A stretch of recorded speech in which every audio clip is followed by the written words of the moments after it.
Muitos de nós estamos acostumados a observar a vida no jardim ou no parque apenas à luz do dia.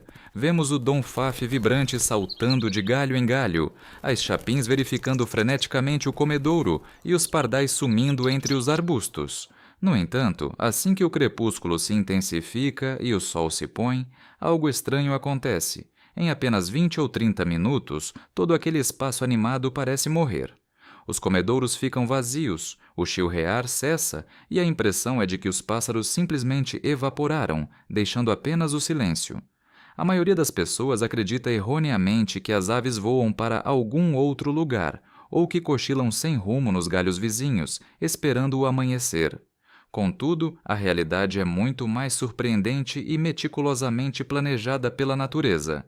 A vida noturna das aves não é apenas sono, mas um complexo processo de sobrevivência, oculto aos olhos humanos e repleto de transformações fisiológicas incríveis. Tomemos como exemplo os habitantes comuns dos nossos jardins.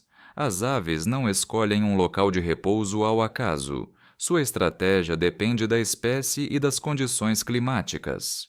Muitas aves canoras, como as espécies florestais e urbanas, preferem permanecer dentro de seu território diurno, mas escondem-se na vegetação mais densa. Para elas, o abrigo ideal são os arbustos espinhosos, abetos densos ou emaranhados de vinha virgem. O objetivo principal aqui não é apenas o calor, mas a invisibilidade máxima. Um pássaro dormindo está absolutamente indefeso contra predadores. Por isso, uma parede densa de galhos serve como uma espécie de capa de invisibilidade. É fascinante que muitas aves demonstrem uma constância admirável, retornando ao mesmo galho no interior de um arbusto todas as noites durante meses, criando seu próprio micromundo seguro bem ao nosso lado. Para aves pequenas como os chapins, as noites de inverno em nossas latitudes são um verdadeiro desafio que exige medidas extremas. Para não morrerem de frio quando o termômetro cai muito abaixo de zero, elas utilizam um mecanismo único, que os cientistas chamam de hipotermia regulada. Elas baixam deliberadamente a temperatura do corpo em 10 a 12 graus Celsius, retardando o metabolismo e o ritmo cardíaco a um mínimo crítico. Esse estado assemelha-se a um desligamento controlado dos sistemas. A ave consome uma quantidade ínfima de energia, preservando as preciosas reservas de gordura acumuladas durante o curto dia.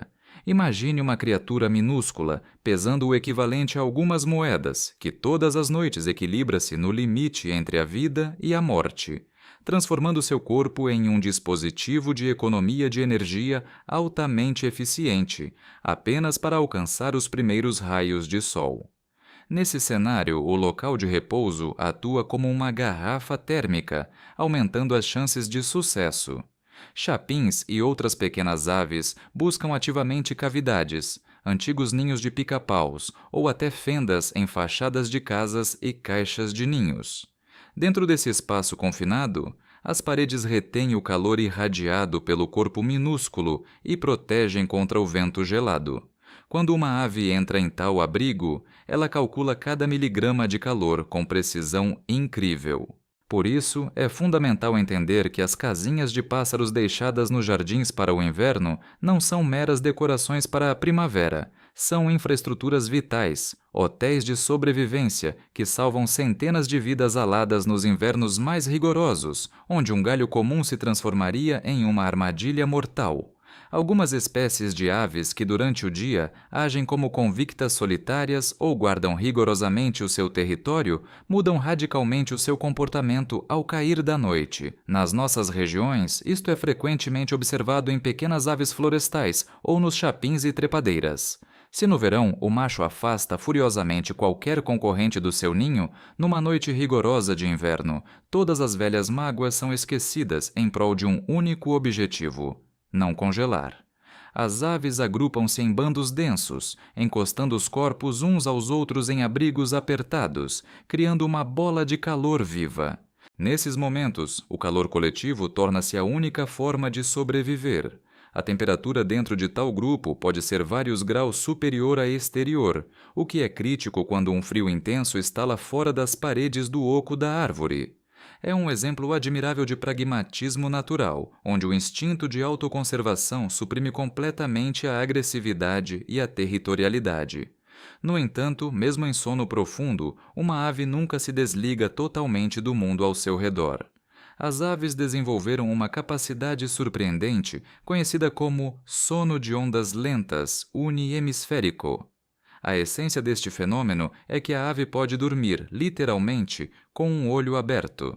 Enquanto uma metade do cérebro descansa e recupera, a outra permanece ativa e continua a analisar os sinais externos.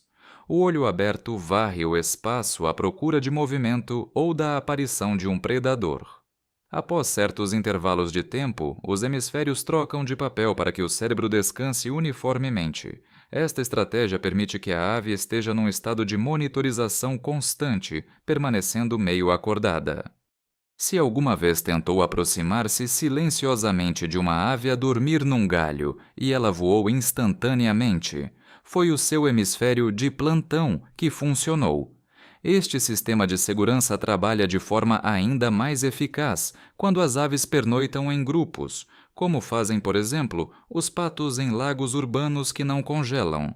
Estudos mostram que as aves que estão na extremidade do grupo dormem mais frequentemente com um olho aberto, virado para o lado exterior, enquanto as que estão no centro da multidão podem dar-se ao luxo de fechar ambos os olhos e mergulhar num sono mais profundo.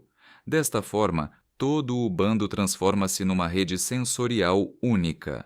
O jardim noturno, que nos parece absolutamente silencioso e vazio, está na verdade atravessado por fios invisíveis de atenção. Cada sussurro de folha seca sob as patas de um gato ou o estalar de um galho quebrado é instantaneamente registrado por dezenas de sensores sensíveis, transmitindo o sinal de alarme em cadeia, mesmo para aqueles que, nesse momento, tentam aquecer-se no oco da árvore. É importante compreender que os sons da noite para as aves não são apenas um ruído de fundo, mas um fluxo vital de informação. Quando no silêncio ecoa o piar de uma coruja ou o grito de um melro alarmado, todas as aves num raio de audição entram instantaneamente em modo de alerta máximo. Mesmo que nos pareça que nada acontece na escuridão, sob o manto da noite decorre um trabalho contínuo para garantir a segurança. As aves não são vítimas passivas das trevas, mas participantes ativos do ecossistema noturno, que utilizam as suas capacidades fisiológicas únicas para controlar a situação, mesmo quando o seu metabolismo é abrandado ao limite. Da próxima vez que olhar pela janela escura do seu quintal, lembre-se, é provável que esteja a ser observado por pelo menos um pequeno olho, para o qual a escuridão não é, de todo, um obstáculo. Muitos costumam acreditar que o céu noturno pertence exclusivamente às corujas e aos morcegos, e que os nossos visitantes habituais do jardim são criaturas estritamente diurnas. No entanto, algumas espécies, como o bem conhecido melro ou o pisco de peito ruivo, reservam surpresas. Nas cidades e vilas modernas, com a sua iluminação pública intensa, estas aves frequentemente perdem os seus ritmos naturais. Se alguma vez ouviu o canto sonoro de um melro às 2 da manhã, sob a luz de um poste, saiba, não é um erro da natureza, mas uma reação à poluição luminosa.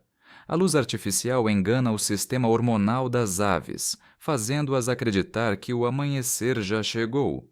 Isto cria uma sobrecarga adicional para o seu organismo, mas ao mesmo tempo transforma os nossos quintais em locais onde a vida não para um único minuto, adquirindo traços de um estranho espetáculo noturno.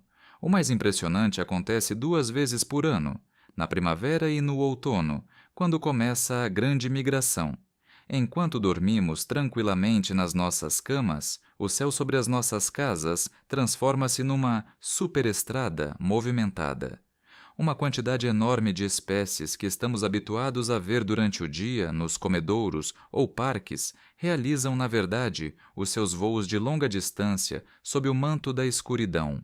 Não são dezenas nem centenas, mas milhões de aves a atravessar o continente. Uma pequena felosa ou um papa-moscas que ontem saltitava na sua macieira Pode estar esta noite a centenas de metros de altitude, orientando-se pelas estrelas e pelo campo magnético da Terra. A noite oferece-lhes proteção contra predadores diurnos e um ar mais fresco e estável, o que facilita o longo voo. A escala deste movimento é difícil de imaginar até olharmos para os dados dos radares meteorológicos. Frequentemente, os enormes bandos de aves migratórias na CEI são tão densos que os radares os registram como frentes atmosféricas massivas, que os meteorologistas têm de aprender a distinguir das nuvens de chuva comuns. É um verdadeiro rio vivo, fluindo em total escuridão sobre cidades, florestas e campos. Cada pequena criatura neste fluxo executa uma tarefa de complexidade incrível, queimando reservas de energia comparáveis a uma maratona, tudo para ocupar a tempo o seu trecho de floresta ou regressar à sua porta. Raramente pensamos nisso ao olhar para o céu noturno vazio, mas sobre os nossos telhados, nesse exato momento, pode estar a ocorrer um dos milagres mais majestosos da vida selvagem. No final, quando da próxima vez vir o seu quintal esvaziar-se com os raios do sol poente, não acredite nos seus olhos. Não é o vazio, mas apenas uma camuflagem astuta. A vida simplesmente mudou de forma. O pintacilgo escondeu-se na densidade dos ramos do abeto. O chapim parou num velho oco, poupando cada faísca de calor, e bem alto nas nuvens, milhares de viajantes invisíveis continuam o seu caminho de volta para casa. O mundo noturno das aves é uma realidade paralela, cheia de coragem, cálculos precisos e uma resistência incrível.